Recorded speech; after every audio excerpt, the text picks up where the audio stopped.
I used to be the daughter who apologized for taking up space, the one who believed her worth was measured in how much she could give, how silently she could endure. For 34 years, I was Astrid, the responsible older sister, the quiet achiever, the reliable financial and emotional bedrock of a family that saw me as a convenience, not a constituent. They raised me to be small, quiet, and grateful. That was their first mistake. Today, I had a research team at the prestigious Karolinska Institute in Stockholm. My work published my contributions recognized by peers who value intellect and dedication. I live in an apartment in Södermalm that I chose filled with light and books, a sanctuary I built for myself. But this life, this version of Astrid, was forged in fire. Behind the calm demeanor and the string of professional successes lies a story of quiet suffocation, of a spirit systematically dismissed, of a potential nearly extinguished by the very people who should have nurtured it. There was a moment, a single searing instance, when the carefully constructed dam of my compliance finally broke. It wasn't a grand, premeditated rebellion, but a spontaneous eruption of self-preservation that changed everything. The invisible daughter began to see herself, and in doing so became an unstoppable force. The journey from that suffocating silence to the fierce assertion of my own voice was the hardest, most terrifying, and ultimately the most liberating battle of my life. If you're a woman who's ever felt invisible in your own family, whose light has been dimmed to make others shine brighter, whose sacrifices are expected rather than appreciated, this is for you. This story isn't just mine. It's for every daughter, every sister, every woman who has been told she is too much or not enough. This story will show you how to reclaim your power and your worth, one hard-won breath at a time. Growing up in our modest suburban home just outside Stockholm, the air was thick with unspoken rules. My earliest memories are tinged with a subtle, pervasive understanding. Leif, my younger brother, was the sun around which our family unofficially orbited. I was a helpful moon, reflecting his light, ensuring his path was smooth. He was charming, a whirlwind of boyish energy, quick with a smile that could melt glaciers, or at least Mama's resolve. I was quiet, observant, and drawn to the intricate dance of cells I saw under my first toy microscope, a gift I'd had to campaign for subtly for months. The differences in our upbringing weren't overt acts of cruelty, not at first.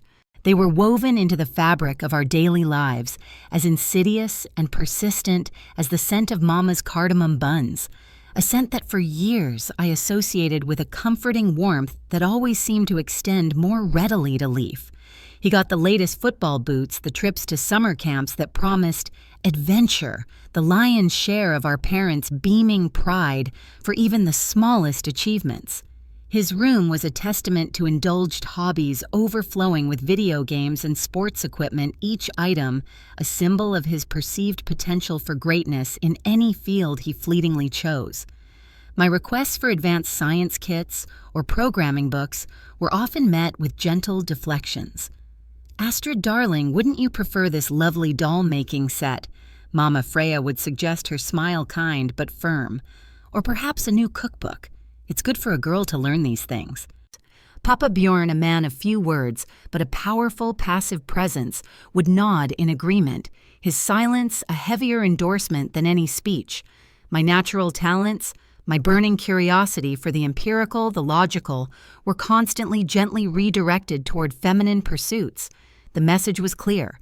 My sphere was domestic supportive. Leif's was the world.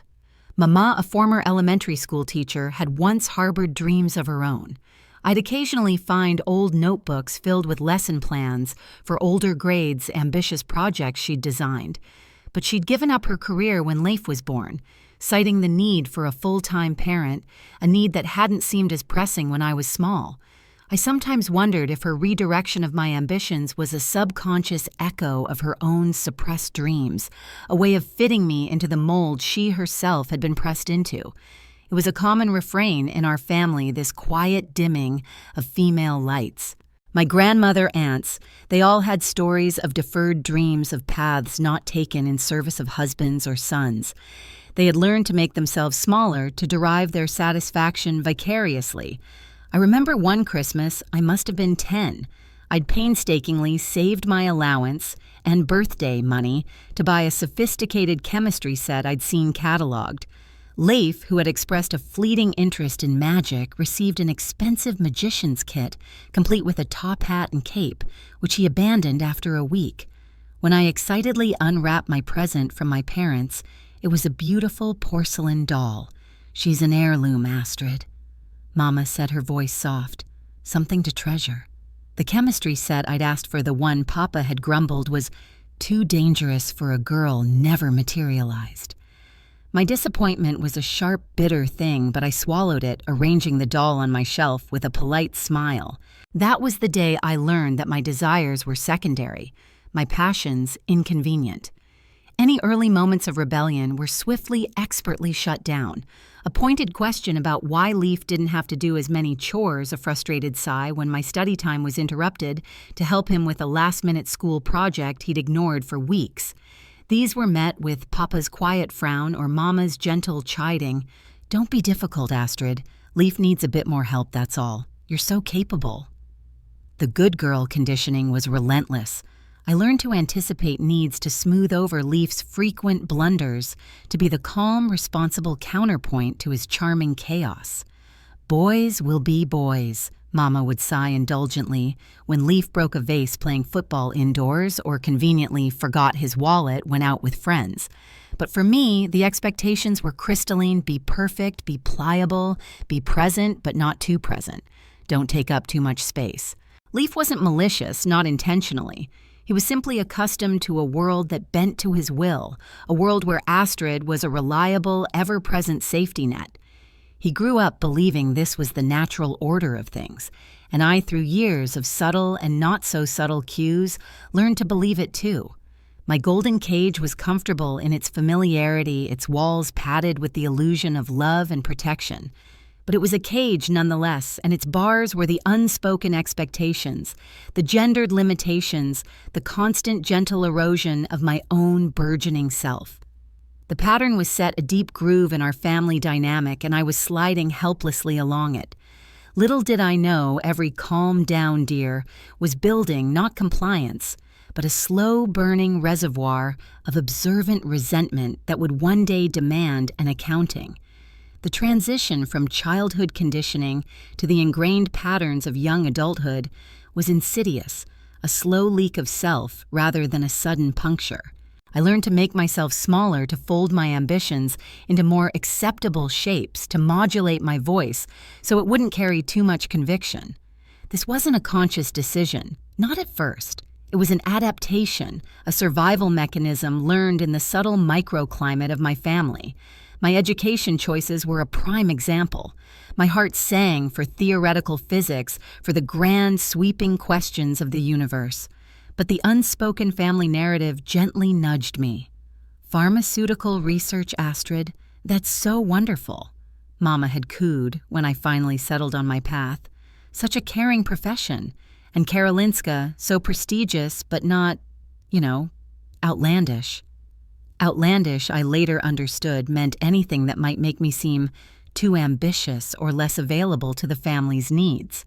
Leif, meanwhile, drifted from one interest to another. A stint in a band, a half-hearted attempt at business school, a brief, disastrous foray into day trading. Each failure cushioned by parental funds and endless excuses.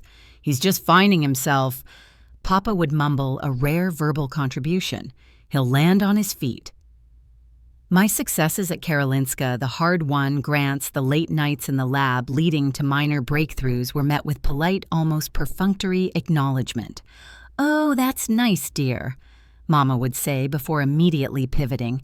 Now, about Leif's latest idea for an event company, my achievements were like stones dropped into a deep well.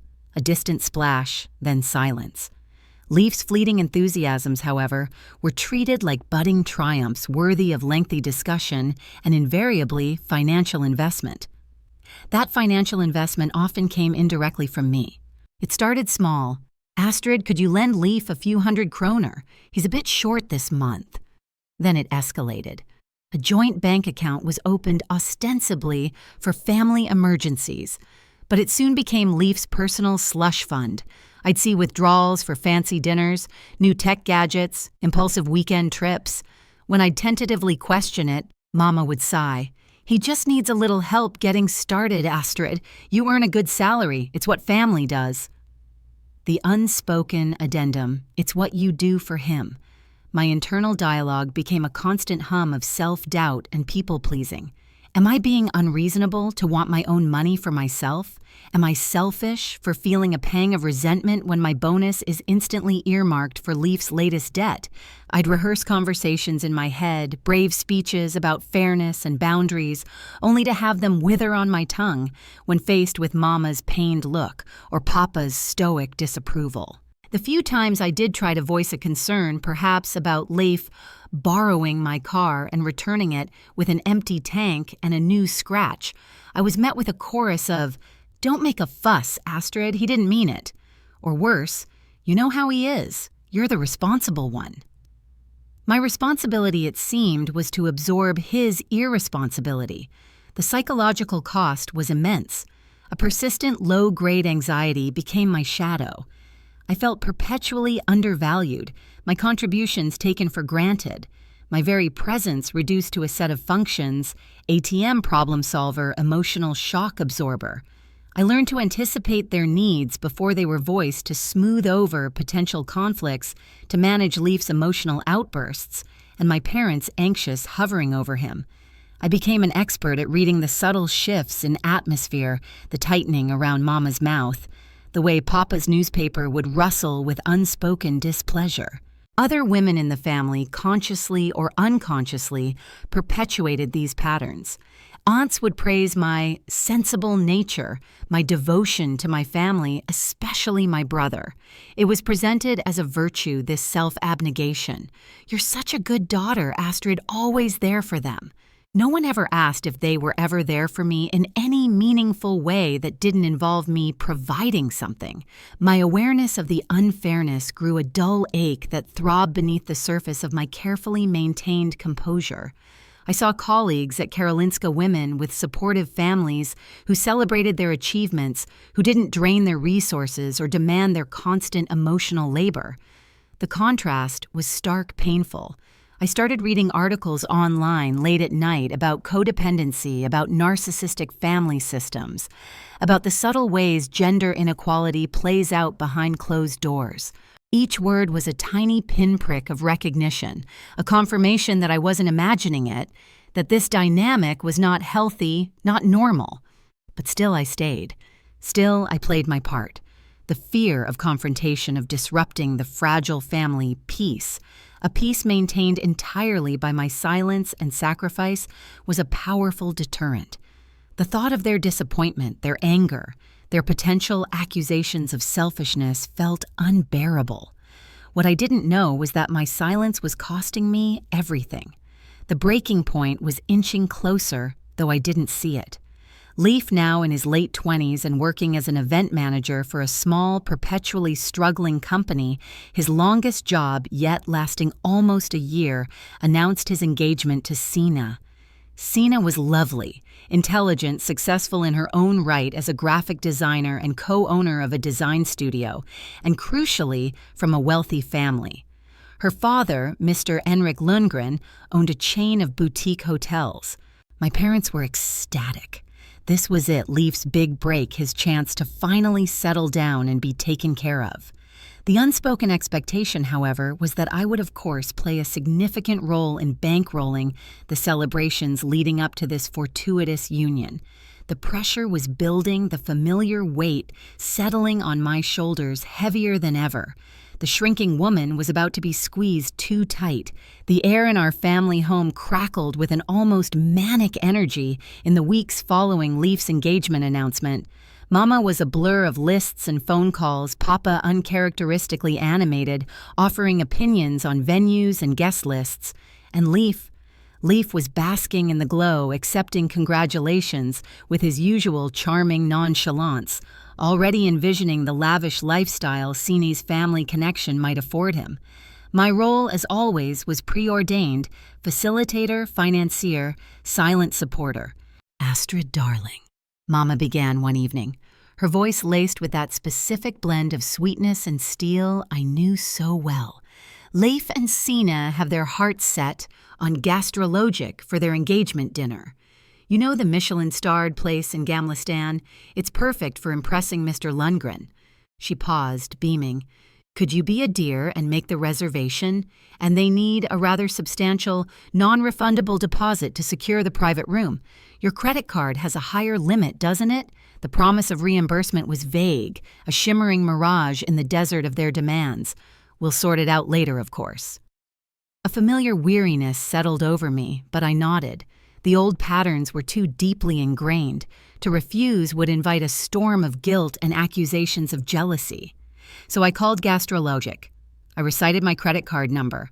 I confirmed the booking for 20 people in the coveted private room overlooking the glittering lights of the old town. The deposit was indeed substantial, nearly a month's rent for my Södermalm apartment. The evening of the dinner arrived cloaked in a crisp Stockholm autumn chill. I'd chosen my outfit carefully, an elegant, understated deep blue dress. I wanted to look respectable to fade into the background gracefully, as was my custom. When we arrived at Gastrologic, the maitre d' led us towards the private dining room. It was stunning. All sleek Nordic design, soft lighting, and that promised panoramic view. My parents were already fawning over Mr. Lundgren, a distinguished, quietly observant man. Sina looked beautiful, if a little nervous, by Leif's side.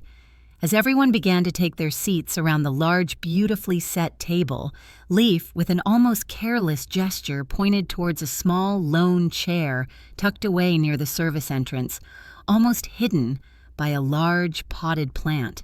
"Astrid, you can sit there," he said, his voice breezy, utterly devoid of any awareness of the implication.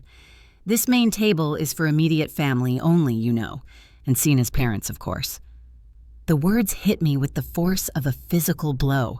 Immediate family only. After years of being their financial pillar, their emotional caretaker, their constant, reliable presence, I was not immediate family.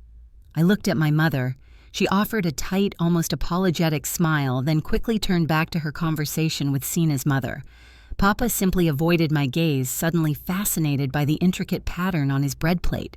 No one said a word. No one protested. A cold, clarifying rage began to unspool within me, silent and seismic. I, Astrid, who had paid the deposit for this very room, who had covered countless of Leif's emergencies, who had sacrificed her own desires and comforts for their sake, was relegated to a service entrance chair like an unwanted piece of luggage.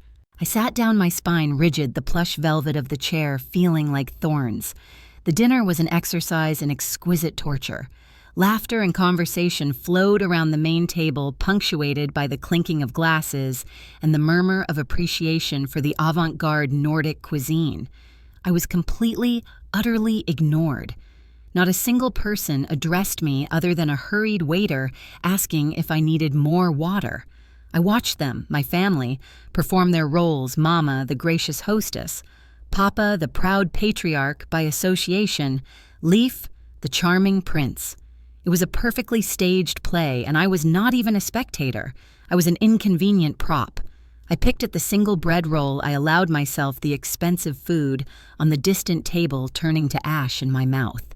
Hours passed. The courses came and went. Finally, the restaurant manager, a model of discreet efficiency, approached the main table and presented the bill to Leif. It was, as expected, astronomical, 35,200 Swedish kroner. Leif, without even glancing at it, gestured vaguely in my direction. "Astrid, you handle this, will you?" he said, his tone casual, as if asking me to pass the salt. "You know, get it on your card, we'll figure it out." That was it. The final brittle thread of my lifelong compliance snapped. The woman I was becoming would not tolerate what the girl had accepted. My voice, when I finally found it, didn't shake. It was low calm and carried the weight of decades of suppressed truth. "No," I said. A sudden silence fell over the main table. All heads turned towards me, the forgotten figure by the service door.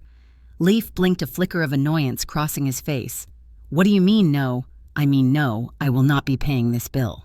I met his gaze, then swept my eyes over my parents, lingering for a moment on Mr. Lundgren, whose expression was now one of keen, uncomfortable interest.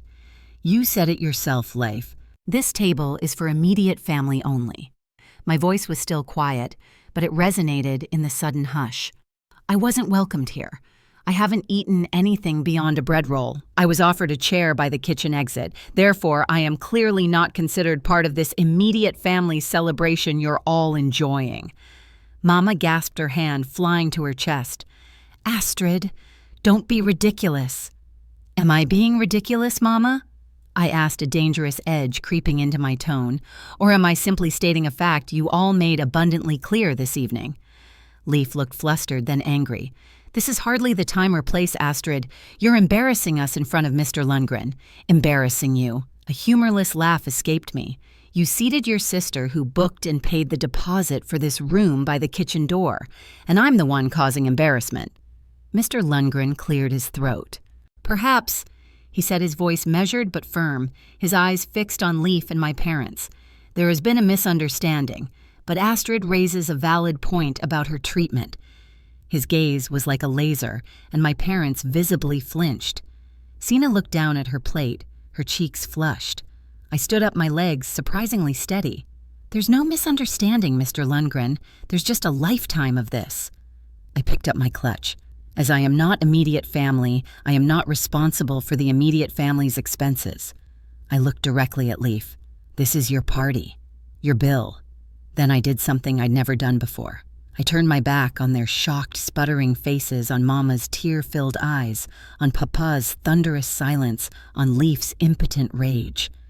I calmly retrieved my coat from the attendant, walked out of Gastrologic and into the cool, liberating night air of Gamlistan. The chains hadn't just rattled, they had shattered. The awakening had begun not with a whisper, but with a roar they couldn't ignore. The taste of rebellion was terrifying, yes, but overwhelmingly, undeniably sweet. For the first time, I felt the stirring of a power I never knew I possessed, my own. The week following the Gastrologic debacle was a blur of digital bombardment and deafening silence in my apartment. My phone became a conduit for my family's escalating panic and indignation. It began with Mama. Her text-biz started as gentle, almost pleading missives. Astrid, dear, I think there's been a terrible misunderstanding. Can we talk? When I didn't respond immediately, the tone shifted. You truly embarrassed the family in front of Mr. Lundgren. He must think we are barbarians. And finally, when my silence persisted, came the emotional manipulation I knew so well. I never thought my own daughter could be so selfish, so cruel. After all we've done for you. Leif's messages were shorter, blunter, laced with an indignant disbelief that I wasn't rushing to fix his mess. You need to call Mr. Lundgren and apologize. This is your fault. Take responsibility for what you did. I read each message, a strange sense of detachment settling over me. The words which once would have sent me into a spiral of guilt and self-recrimination now felt distant, predictable. I was exhausted, yes, but underneath the fatigue, a new kind of numbness was forming. Not the numbness of despair, but the protective shell of someone who was finally recognizing a familiar toxic pattern. Little did they know every "you should" and "how could you" was merely tempering the steel of my resolve. My awakening didn't happen overnight, but when it came, it was like a floodlight illuminating years of shadowy coercion. I didn't reply to any of them. Each unanswered call, each ignored text, was a small act of reclamation, a brick laid in the foundation of my new boundaries.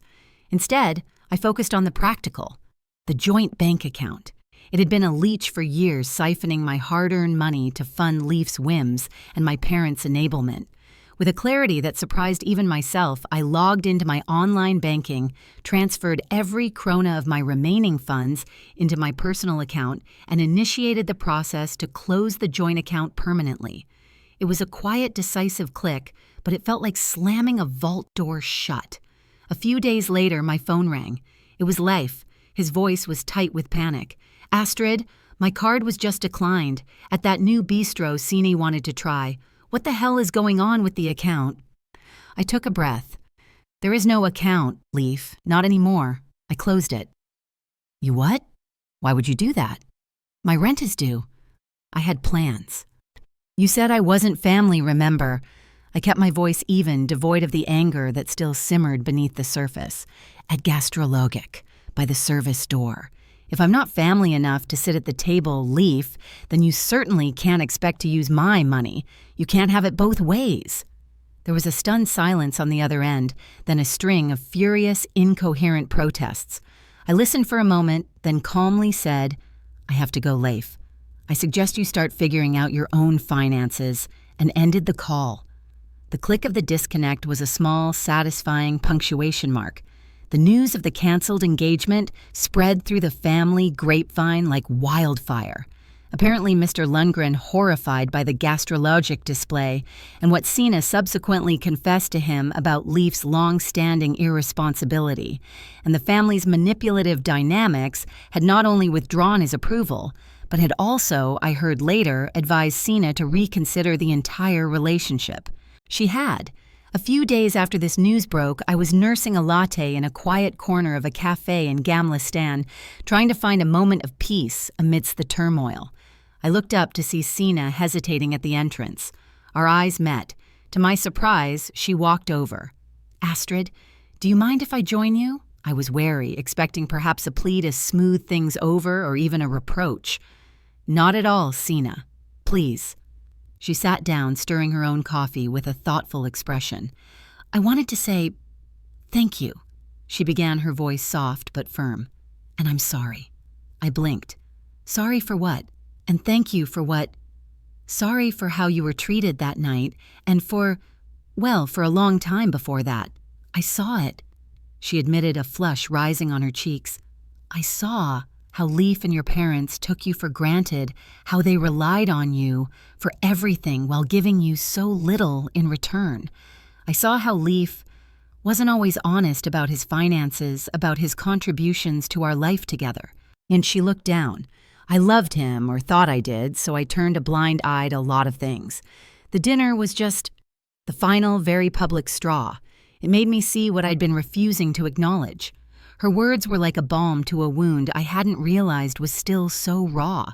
To be seen, to be validated by someone outside the suffocating confines of my family, especially by her, was incredibly powerful. Thank you for saying that, Sina. I managed my voice thick with emotion. It means a lot.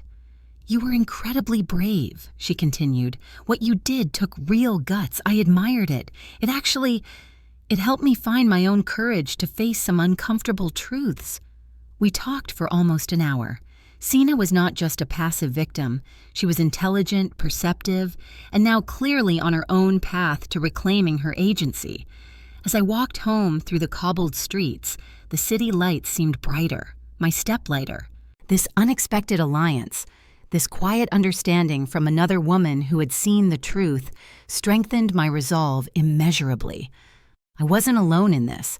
I started confiding cautiously in a close colleague at Karolinska, Dr. Eva Lindberg, a senior researcher known for her no-nonsense attitude and sharp intellect.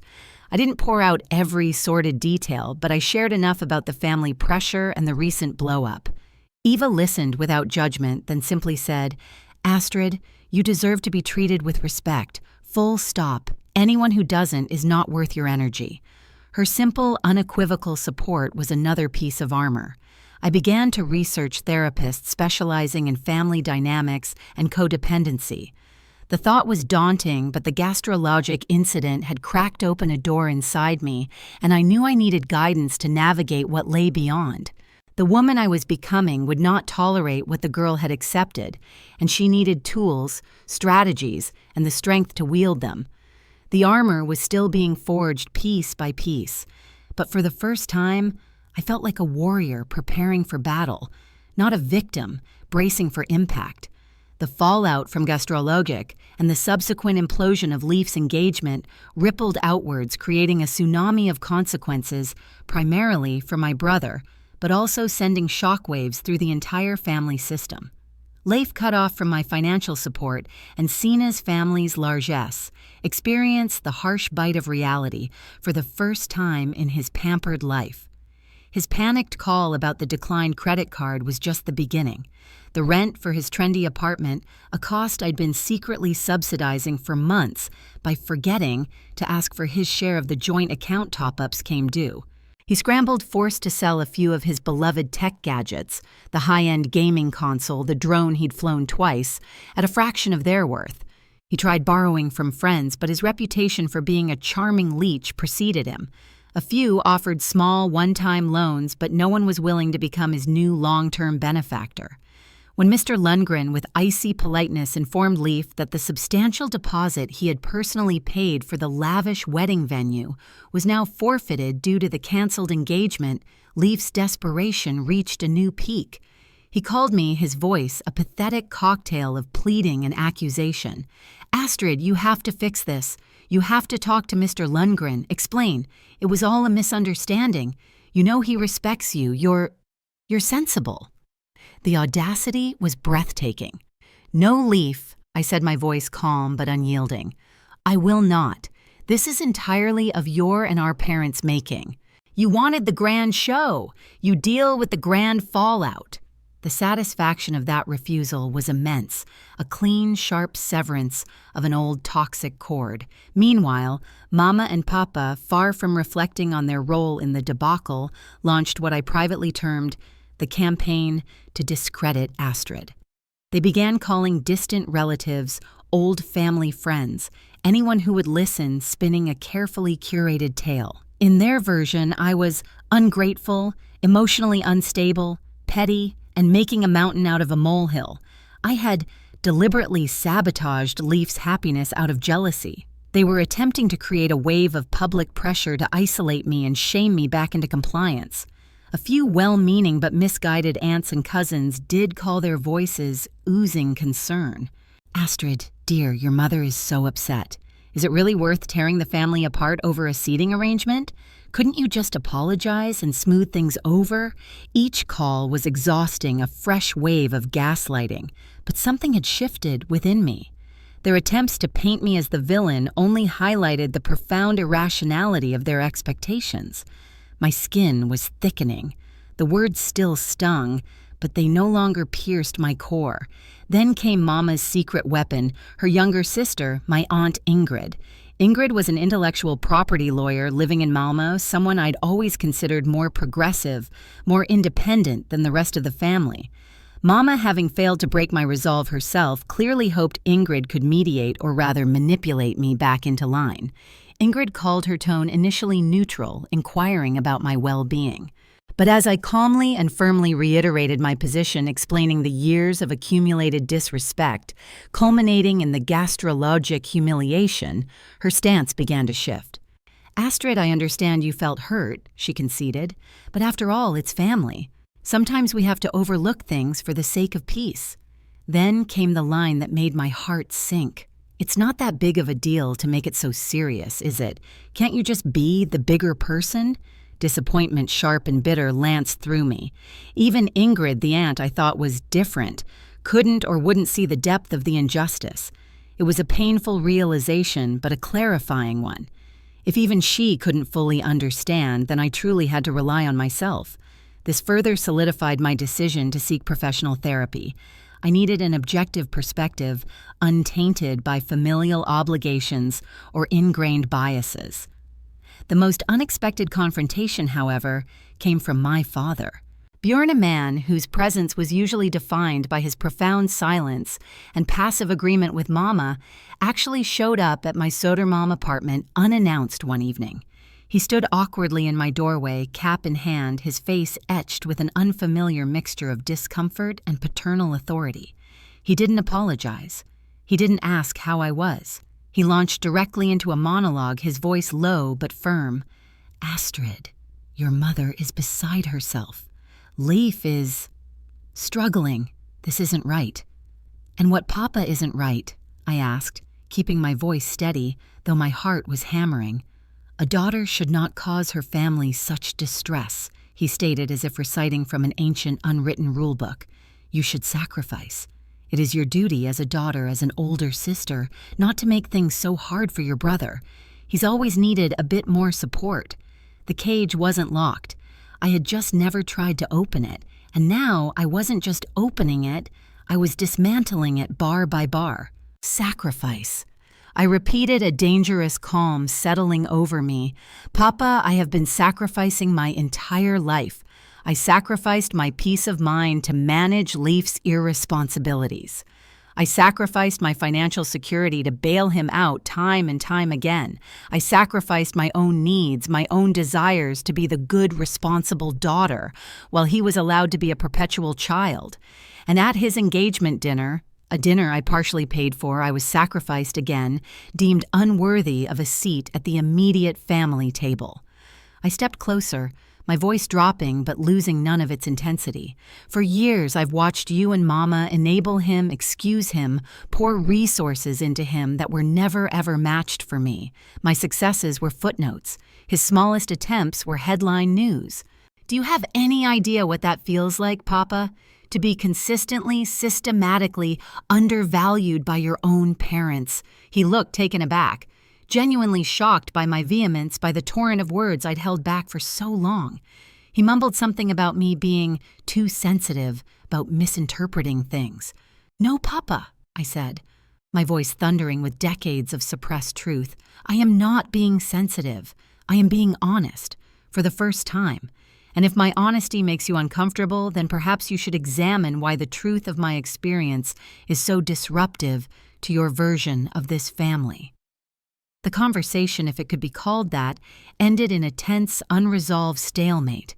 He left looking bewildered and angry, muttering about my stubbornness. As I closed the door behind him, a profound sadness washed over me, but beneath it a sense of liberation. The last illusion, that my quiet, seemingly gentle father was somehow an innocent bystander, had shattered. He was a willing, if passive, participant in the system of inequality that had defined my life. The reckoning was far from over, but I had faced them. Mama's manipulation, Leif's entitlement, the extended family's pressure, Ingrid's misguided advice, and Papa's patriarchal pronouncements. I had used my voice not in a shrill, hysterical way, but with the clear, resonant power of truth. And in doing so, I realized I was far stronger than they, or even I, had ever believed. The system was powerful, deeply entrenched, but I was no longer a silent cog within it. I was a force of my own. The immediate aftermath of these confrontations wasn't peace. It was the quiet, tense hum of a battlefield after the first major skirmish. I knew this was just the beginning. The old patterns wouldn't die easily.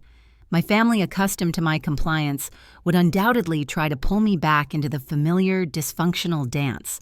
My task now was to draw clear, unshakable boundaries and defend them. I started by being explicit. When Mama called her voice now, laced with a weary resignation, rather than outright anger attempting to guilt-trip me about upcoming family birthdays or traditional gatherings, "Surely you'll come to Uncle Eric's 70th, Astrid. It would mean so much to him." I was polite but firm. "Mama, I will attend family events where I feel respected and valued.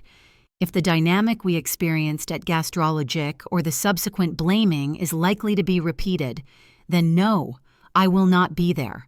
My well-being is now my priority." These statements were met with sputtering indignation, accusations of holding grudges, of being difficult. The word difficult became their new favorite label for me. I began to realize that difficult was often what men and women conditioned by patriarchy called a woman who simply refused to be a doormat.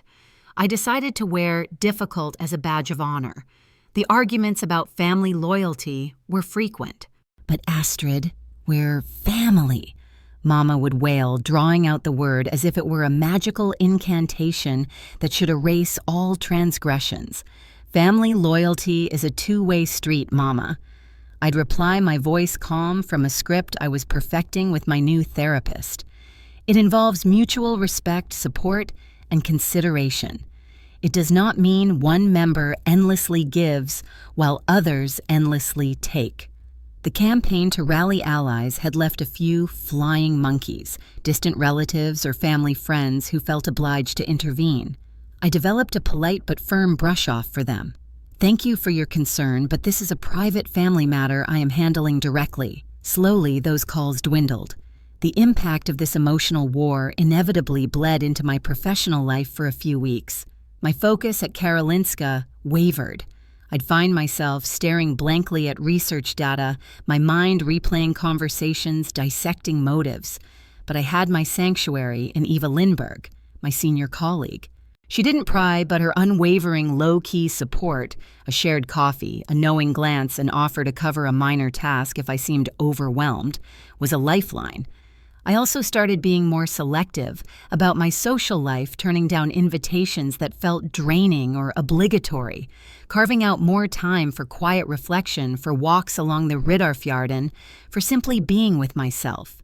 I was learning to choose my own well-being over the illusion of family peace, a peace that had always come at my expense.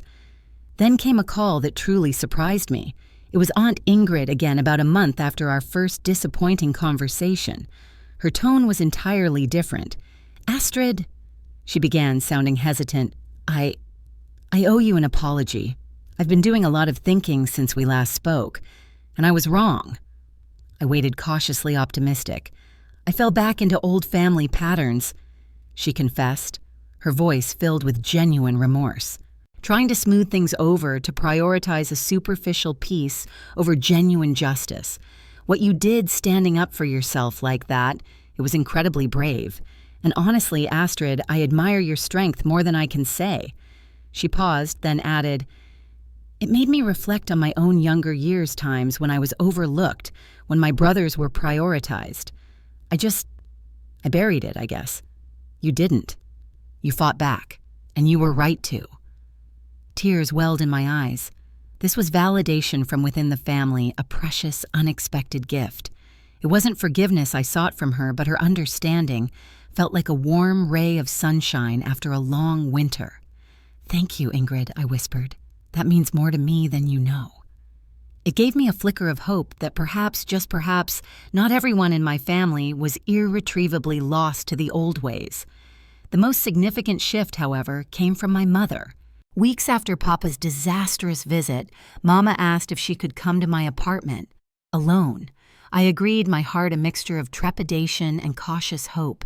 She sat on my sofa, looking smaller, older, her usual bustling energy subdued. And then she did something I thought I'd never witness. She apologized. A real, heartfelt apology without excuses or deflections. "Astrid," she said, her voice trembling, "I am so sorry for gastrologic, for all the years before, for not seeing you, truly seeing you, for not valuing you as you deserved." Tears streamed down her face. "Your father and I, we made so many mistakes. We were wrong." I listened, absorbing her words, the years of pain making it hard to immediately soften. I accepted her apology, but I didn't rush to say it's okay because it wasn't not entirely not yet. Then she confessed something deeper. "I was always so afraid for Leif," she whispered, looking at her hands. "Afraid he wouldn't manage, that he'd fail. I think I unconsciously leaned on you as his safety net, his guarantee. It wasn't fair, I know that now." She took a shaky breath. "And perhaps I was a little jealous of you, Astrid. Your intelligence, your success, your independence. Things I once dreamed of for myself but never achieved." Her confession didn't excuse her actions, but it offered a glimpse into the complex, tangled mess of her motivations. It was a painful, human admission. It didn't magically heal everything, but it opened a tiny door for a different kind of future one, where honesty, however painful, might be possible. The healing process would be long and my boundaries would remain firmly in place, but for the first time I saw not just my mother, the enabler of injustice, but Freya, the woman with her own fears and regrets. It was a start. A year can change everything, or rather you can change everything in a year once you decide you're worth the effort. The Astrid who navigated the treacherous waters of family confrontation was not the same Astrid who now stood on the dramatic cliffs of Lofoten, Norway, the crisp, Arctic air filling her lungs, a genuine, unburdened smile on her face. The trip long postponed, once a distant dream, was now a reality. A gift to myself, a celebration of my reclaimed freedom. My life had indeed flourished in ways I hadn't dared imagine. At Karolinska, free from the constant drain of family drama and the insidious self-doubt it bred, my focus sharpened. I spearheaded a new research project that yielded promising early results, earning me recognition within the institute and a promotion to a senior research fellow position. My work felt meaningful again, imbued with my own passion, not a desperate attempt to prove my worth to an unseeing audience. Therapy had been a revelation. My weekly sessions became my anchor, a safe space to unravel the tangled conditioning of my upbringing. I learned to identify gaslighting, to trust my own perceptions, to understand that setting boundaries wasn't selfish, but an act of profound self-respect. I grieved for the girl who was made to feel small, and I celebrated the woman who was learning to take up her rightful space in the world. The moment I realized I had been living someone else's version of my life was both devastating and utterly liberating. Leif, from what I heard through the family grapevine, which I now accessed on my own terms with significant filters, was still struggling. Without me or Sina's family to bail him out, he'd had to move into a smaller apartment, get a less glamorous, more demanding job, and was slowly, painfully learning the meaning of financial responsibility. There were whispers of him maturing, of him finally understanding the consequences of his actions, but his journey was his own. My focus was on mine. My happiness didn't just spite them, it inspired my own evolution. Mama and I were navigating a new, fragile relationship. Her apology had been a crucial first step. We met occasionally for coffee in neutral spaces. The conversations were different now, more honest, more respectful of my boundaries. She was genuinely trying to understand, to change. There were still awkward moments, occasional lapses into old patterns, but I was quicker to address them gently but firmly. The healing was slow, tentative, but there was a current of hope. Papa remained more distant. His pride, or perhaps his inability to comprehend a world where daughters didn't automatically defer to patriarchal expectations, kept him largely silent. We exchanged polite greetings at the few family gatherings I now chose to attend, but the deep, meaningful connection I had once craved from him felt like a ship that had sailed, and I was slowly, painfully making peace with that. Aunt Ingrid had become a true ally. Our calls were now filled with mutual support and genuine affection. She often shared her own experiences, her voice filled with a newfound courage to examine her own past. She became a cherished part of my chosen family, a testament to the fact that blood isn't always thicker than shared understanding and respect. My social circle had also transformed. I'd cultivated friendships with women who were supportive, who celebrated my successes and understood my journey. Eva at work remained a steadfast friend. I even started dating again cautiously at first, but this time with a clear understanding of what I wanted and deserved, a partnership built on equality, mutual respect, and genuine emotional intimacy. One evening, a younger colleague at Karolinska Elin approached me after a seminar I'd given. "Dr. Bergman," she said, "can I tell you something? Your journey, the bits you've shared about finding your voice. It's really inspired me. I've been struggling with my own family, feeling overlooked." We talked for an hour. I didn't offer solutions, but I listened. I validated her feelings, and I shared some of what I'd learned about self-worth and boundary setting. Seeing the spark of recognition and hope in her eyes was more rewarding than any research grant. Success wasn't just my revenge, it was my liberation, and it had a ripple effect I hadn't anticipated. Looking back, the journey had been arduous, filled with moments of intense pain, doubt, and fear. But the Astrid who emerged was not just unbroken. She was stronger, more authentic, more vibrantly alive than ever before.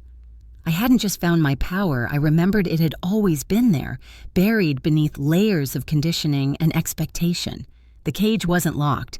I had just never tried to open it. Now I was soaring and the sky was limitless. I had not just proven them wrong, I had proven myself right. The best revenge is indeed becoming the woman they said you couldn't be, and more importantly, the woman you were always meant to be. My story isn't unique, and that's both its tragedy and its power. So many of us as women are taught to shrink to accommodate, to prioritize the comfort of others over our own fundamental right to take up space. We are conditioned to be the good girl, the responsible one, the silent shock absorber in families that often replicate the broader gender inequalities of our society. The day I stopped shrinking myself was the day my life truly began. If you're reading this and a part of my story resonates deep within your soul, know this: you are not alone. That feeling of being invisible, of your voice being muted, of your dreams being deferred, it's a shared experience, a generational echo we have the power to break. I urge you, examine your own family dynamics. Are you dimming your light to make someone else shine brighter? Are you carrying burdens that aren't yours to bear? Are you apologizing for your ambition, your needs, your very existence? Stop. Please stop. Your worth is inherent. It is not conditional on your service to others, your silence, or your ability to absorb disrespect. Teaching our daughters their worth starts with us claiming our own. Recognizing and breaking these generational patterns of diminishment is not just an act of self-love. It's a revolutionary act that benefits us all. My voice didn't just shake when I finally used it, it thundered with decades of suppressed truth. And in that thunder, I found my liberation. You can find yours too.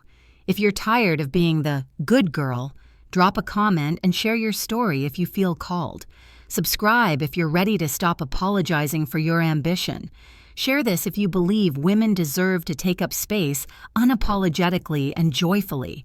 Tag a woman who needs to hear this message today. Every woman has the right to reclaim her power, to rewrite her narrative, to rise. Let's do it together. This is just the beginning. I promise to continue sharing, to continue empowering, because our collective rise is inevitable.